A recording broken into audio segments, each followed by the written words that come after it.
Greetings, salutations, and welcome to Sportslook, the sports television program for the High Plains of West Texas and eastern New Mexico. I'm your host, Doc Elder, and our coolness factor is going to go through the roof tonight because we've got Reagan Hardy, the head coach of Greyhound Cheer. We've got Joseph Garcia, the head coach of Greyhound Esports. I'll finish up with an overtime, but as always, I'll start out with an Eastern recap.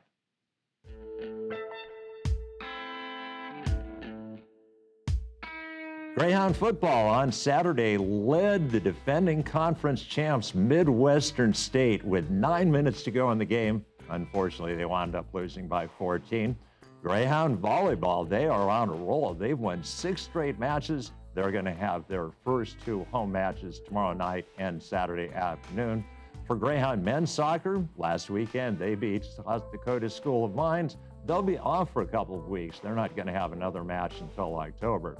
Greyhound women's soccer had their first home match on Saturday, lost 1-0 to Metro State. They're going to be in San Antonio against St. Ed's this weekend. Greyhound cross country, after a week hiatus, they're going to be running at Texas Tech on Saturday. And Greyhound rodeo, they've got the College Days rodeo tonight, tomorrow, and Saturday at Lewis Cooper Arena. Well, that has been your Eastern recap, so we'll clear the set and I'll bring in my first guest, Reagan Hardy, right now.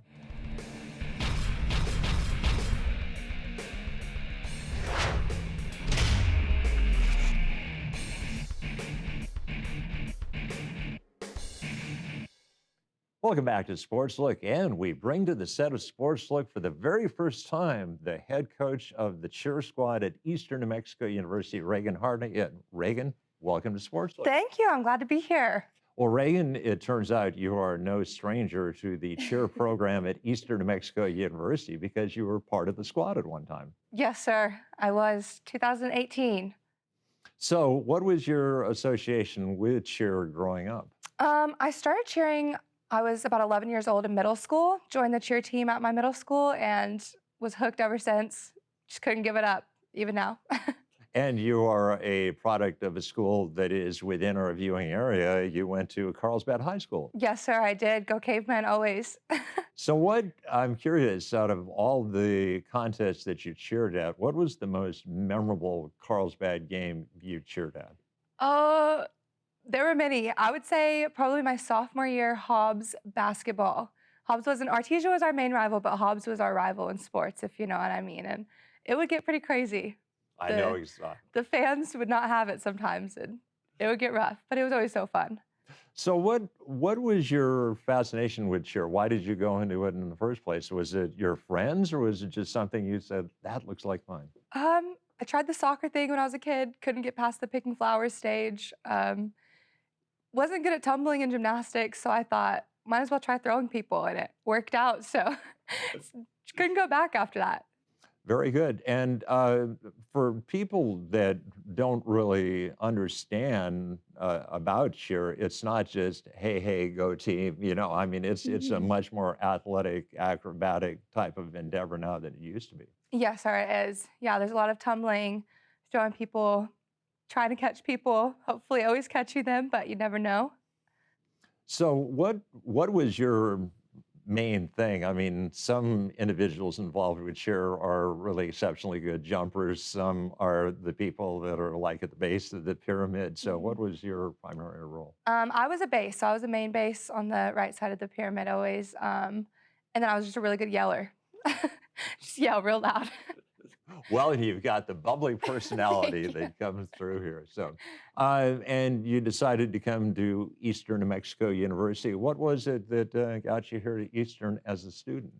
So both my parents actually graduated from here. My mom with her bachelor's, my dad with his master's, and then my oldest brother also got his bachelor's from here. So it was kind of just a running the family thing. And then I got a scholarship to go here and thought, might as well go, and I can cheer at the same time. A win-win situation. Yeah. Actually, win-win-win because you were involved in cheer. So what was the difference between cheering on the high school level and cheering on the collegiate level? You have a lot more freedom in college. So there's a lot more levels that you can go. You can just get hired more advanced as you get higher in school, I guess you could say. So it just changes a lot. You can do more and just have more of that openness to do what you want. And I'll ask you, what was the most memorable contest that you cheered at in your year of cheer at Eastern New Mexico? I'd say the wagon wheel game my freshman year. We won, so it was really good. Always an intense but Always. yeah. Um, what was the coolest interaction that you had as a cheerleader? How much interaction you actually get with the fans? Um, you get quite a lot of interaction. Especially like the more intense games, you can kind of get them just more into it and get them to cheer with you. It's kind of a boring game. It's kind of hard and you have to try a lot harder. But if it's a really close game, it gets really fun and really intense. So And one thing that's really impressed me is there are certain student organizations that really go out and support, and I would imagine that those are the ones you look for because you know they're yeah, going to get energized. definitely. Yeah, it's really nice to see all the sports just supporting one another. And then it's really nice when they yell with us and we kind of feel that support too. Just a really good environment. Well, and then after your year of cheer at Eastern, you just became the student. And what did you get your degree in? Your undergraduate degree? My undergrad is in accounting. And you are a graduate student. And I what are you am. getting your graduate degree in? I'm just getting my master's in business administration right now. I might change to get an emphasis in accounting, but we'll see. We'll see how the first bit goes. So, Reagan, what's the end game scenario for you? What do you hope to do with your degree? Um, I haven't quite figured it out. I'm not sure. Do you want to open your own business or do you want to work for a corporation? Um, I've never really wanted to be an accountant. I've always just wanted to be a mom, just get married and start a family, but That's an here we admirable goal. are. A lot to be said for that. Yeah. Okay, and another big question. Do you like the land of enchantment or do you want to go somewhere else or just wherever fate puts you? Kind of wherever fate puts me. I really love New Mexico. It's always been home, born and raised. But I'm also a beach girl at heart, so I'd love to make my way to the sea soon. Interesting. My expression lit up because over Labor Day, I was out in San Oh Diego. yeah, I got my PhD in San Diego, and so I've always been drawn to the ocean yeah, as well. And yeah. so I can definitely relate. Well, as we mentioned back at the beginning of the segment, you are the coach now at Mhm. Eastern New Mexico University. What was intriguing about the coaching position that got you to apply for it? So I did Universal Cheerleaders Association. So I traveled around coaching high schools for about a week camp, like a week long camp. And that was just always really fun. So then I saw the vacancy here and I thought, might as well try it out and see what it's really like. And it's been really good. It's been good to give back to the program that gave back to me in the first place. So, And I actually have some familiarity with the UCA, and I yeah. mean, this is a big time deal. So the fact that you were involved with that says really volumes about your potential in the field of cheer. Thank you. Yeah, that's a really fun corporation. So when you became the head coach for Eastern New Mexico University, what's the biggest difference between being part of the squad and being the coach of the squad? Um, Trying to plan practices. As an athlete, you just kind of show up and do what your coach says. And now I show up and I'm like, oh, I have to tell you what to do now. It's just being on the opposite side is kind of crazy. It's really fun. I wouldn't trade it for the world, but it's just such a change. So, who have been the biggest influences on you in your approach to coaching? Was it your high school coach? Was it the coach that you had at Eastern, or kind of a combination of various factors? I would say my high school coach played a massive factor. She always pushed us further than we ever thought that we could go. And it just really made us better as a whole and individually. So I look up to her a lot in that aspect. So, was there a veteran group that you inherited, or is this pretty much a new squad that you're working with? It's mostly a new squad. So I have 17 members right now, and 3 of them are returners. So almost Wow. all completely new, which is really exciting because it's like a fresh start. We can start a whole new program. So I know that in some sports there are only so many people that they can take. Mhm. In some sports there are only so many people they want to take. In other sports, it's like you want to be a part and you work hard, you can be a part of the team. Mhm. So what's kind of your approach to the number of individuals? Um, so I would like to have a big team around 30 I would hope for someday.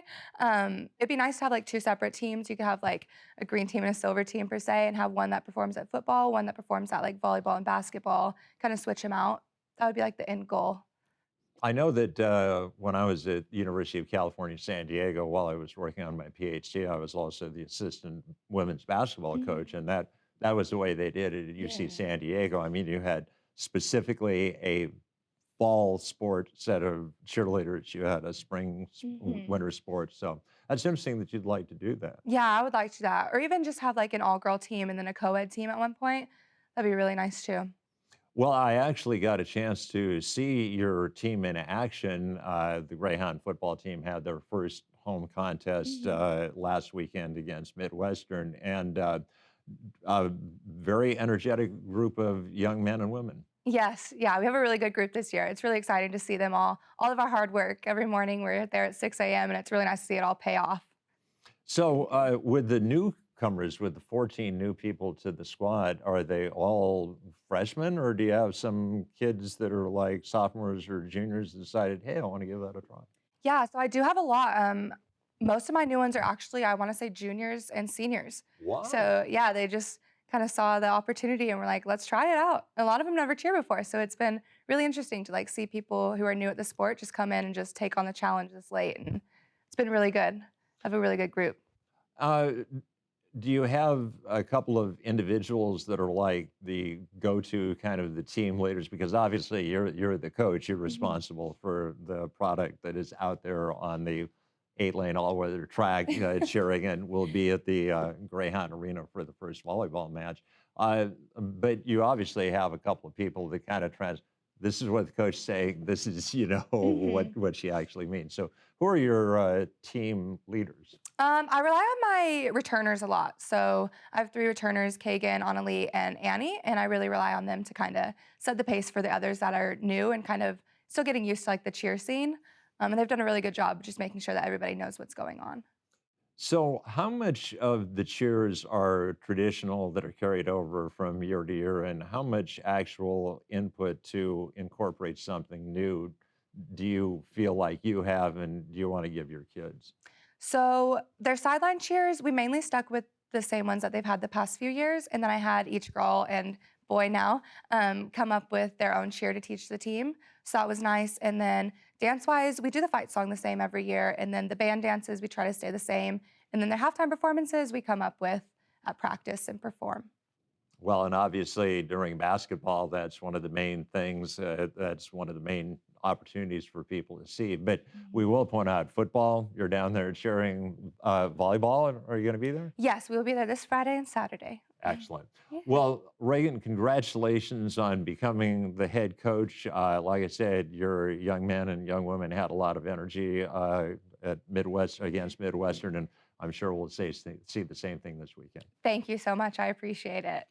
All right. Well, that is going to wrap up our first interview segment. So we'll clear the set and we'll bring in our new esports head coach right now.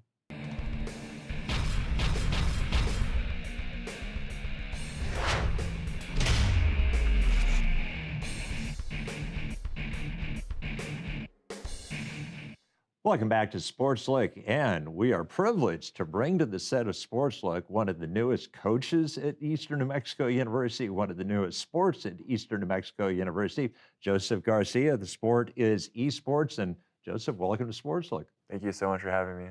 Well, first things first, where are you from, and what was the process that got you to be the head esports coach at Eastern? So I'm here from Portales, and I grew up here, and I graduated here. Came to college here, and coming and getting the esports position is something I didn't really expect. Uh, I've been working with the school with the esports before through student organizations, and uh, I just through the student org, that's what we were doing. But now that's officially part of athletics. It's a little bit different. I wasn't expecting that is how it'd be done, but now I'm very excited. So, what did you come to Eastern to major in? I got my bachelor's in psychology. Yes, I originally came here for computer science, and that's what my major was my first semester, and then I changed that the first semester, and then afterwards I got my bachelor's in psychology. So, what did you hope to before it turned out that you had a chance to be a head coach on the college level? What did you hope to do with your psychology degree? So uh, I my initial plan was to just get my bachelor's in ecology and then figure out what I wanted to do with my master's afterwards. And now I'm actually getting my master's in school counseling. Excellent. There is a real need for school counselors. So I admire your dedication to a very good avocation. Uh, Joseph, there are many of us in the listening audience who probably have no idea what actually goes on with esports. So if you could give us kind of the dummy's guide to esports, what is esports? So esports is basically competitive video games. So they're game titles that are, more casually made to just like party games or single player games. But then there are games that are built with competition in mind. And those are the games that we compete in. So what is your background in that? Did you grow up playing video games, I presume? Yeah, so I grew up, just playing games like I said, the more casual kind of games that are just for fun. And then whenever I was in high school, I got into a game called Super Smash Brothers, and there wasn't any like school competitions or anything like that. It was mostly just local grassroots tournaments that I went to. And since then, throughout my late high school, college years, and even now, I still go to these tournaments and compete in these. I was going to ask you what your favorite game was, so it obviously sounds like that's your go-to game. Yes. What is it about that game that intrigues you? I have no idea. I mean, it was just a game I started on. I guess it's the first game that I got that first, taste of competition, I guess. And since then, I just got hooked into it. So, what makes you a good gamer? Hmm. I think it's I think it'd be essentially the same things as traditional athletes. It's having good technical ability, being able to execute the proper moves, and then having good decision making, having a good strategy, and if you have a team, being able to coordinate with your team and all that. It's interesting. I had no idea that you had majored in psychology. I did a little prep work for. I don't just wing it, show up. I actually did some work, and I found an article in Psychology Today, of all places, that talked about how the eye-hand coordination and the visual acuity of gamers is as good, if not better, than D1 athletes in a sport like football. So, Oh, that's student interesting. athletes. Wow, that's interesting. So you can tell that to your performance. So I'm curious, what was the process that got you to be the head coach? How did you learn about this as an opening? So, well, I'm also coaching at the high school here in Portales. So my head coach, JD Mead, told me that, ENMU is looking for a head esports coach. So I kind of found out through that way.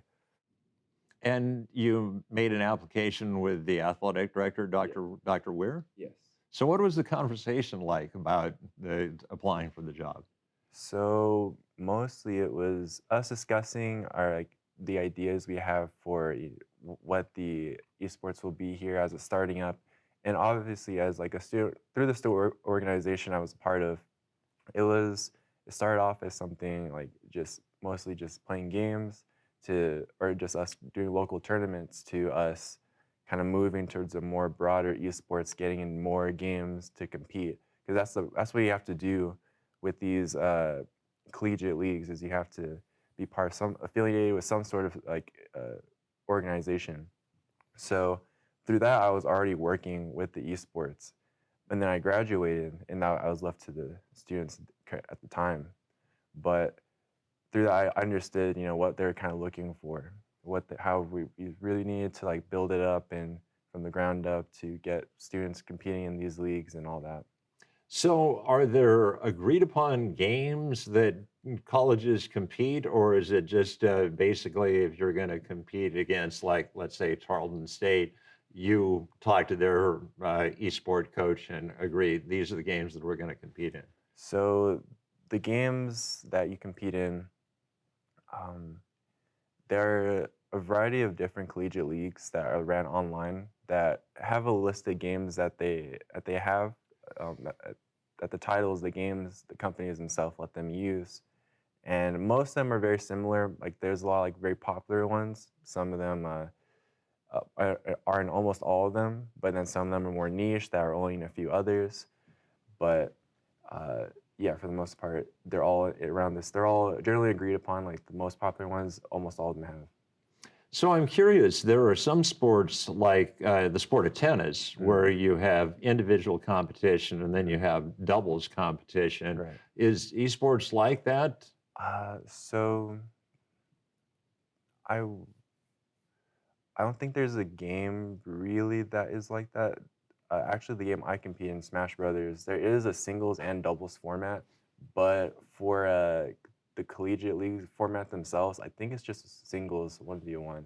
But So it's going to be more like golf, where you just have individual golfers and they compete, and then you have you have an individual score and a team score. uh, so no, I wouldn't exactly say that. I'm still learning how so the only esports that are individual are fighting games. Okay. So those ones are still not like there's not too much there's not too many of them in these collegiate leagues. Most of them are teams. So 5v5, like typical, right? Like typical team games. I So got those you. ones are easier to understand. The singles, like fighting type of games, 1v1, I'm still trying to figure out how the format works. I know how it works with the high school, and that's how it works. How it works with the high school is it's kind of like you have 3 players on the team, and it's like a best of 3. So it's different. I'm not exactly sure. Well, I can imagine that because it's a brand new sport and you're Yeah. a brand new head coach on the college level, there are some things that are going to be worked out. Yeah. So, like with football, it's a fall sport. Baseball, a spring sport. Basketball starts in the fall and goes into the spring. Right. What is the season for esports? So typically the esports season's in the spring. Now, there's other things that go on during the fall, and there's actually I would say the main kind of collegiate league, NACE, or maybe not the main, but like so far the biggest and most general one is NACE. It actually is offering a fall season this semester, or for the fall. Like it's pretty new, and there's usually not anything like that during the fall, but there's the opportunity for that. But most of the time, for everything else, it's in the spring. And I'm curious, are you going to have tryouts? Is anybody who wants to be a part of the team, can they be on the team? Yeah, so right now we're still looking for like players and people coming to join. So really, just whoever wants to come, we'll see the pool of players we can get, and uh, obviously we'll have tryouts and stuff as it gets bigger and stuff, and we have more pool of players to select from. But for now, we're just seeing who we can get. So some of these individuals are individuals that you have played with in the past when you were an undergrad, and now you're going to be their head coach. Is that going to be an adjustment, or do you think that they'll respond well to the fact that you're now calling the shots? I actually haven't played with any of like the students here. Okay. So, so they're all like new faces to me. At least I haven't played with them. I've met them, but I haven't played with them. So, with the coaching, is it just going to be a process of like selecting, okay, you've gotten consistently high scores playing this, so you're a part of the team. How much actual coaching do you think that you will do in informing them about technique and strategy?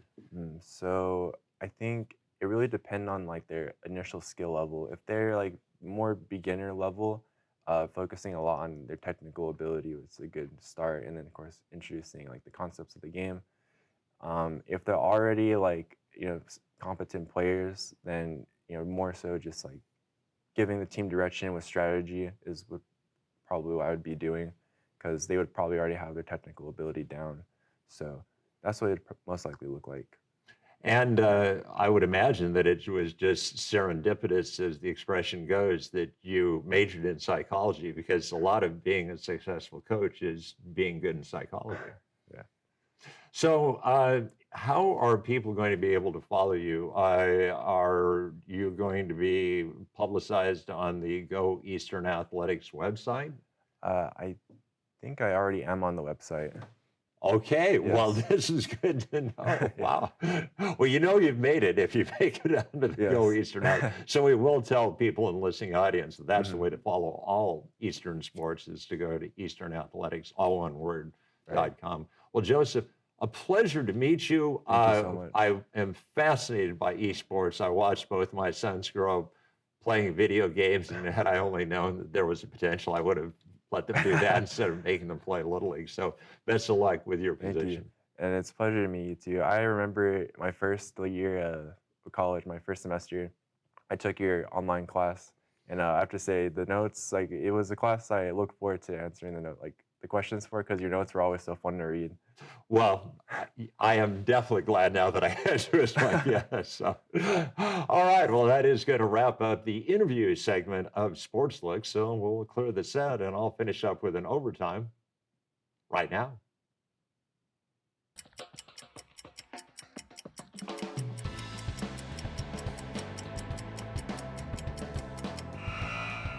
As many of you know, in addition to being the Sportslook guy, I'm also a professor of history at Eastern New Mexico University. Last week in one of my classes, I was talking about the New Deal and explaining collective bargaining and how the National Labor Relations Board makes decisions when the two sides can't agree.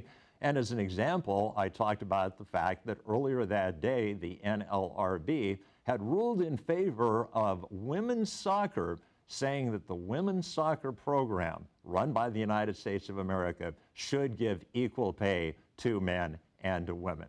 Now, I know that some of you may not agree on the efficacy of collective bargaining, but I think we'll all agree as Americans, it's about time that we had gender equity in the world of sports. So way to go, collective bargaining. Well, that is going to wrap up an overtime, and that will wrap up an episode of Sportslook. I'd like to thank my guests, Reagan Hardy and Joseph Garcia. Had a floor crew led once again by Mr. Dennis. So for those aforementioned people, this is Doc Elder saying, so long.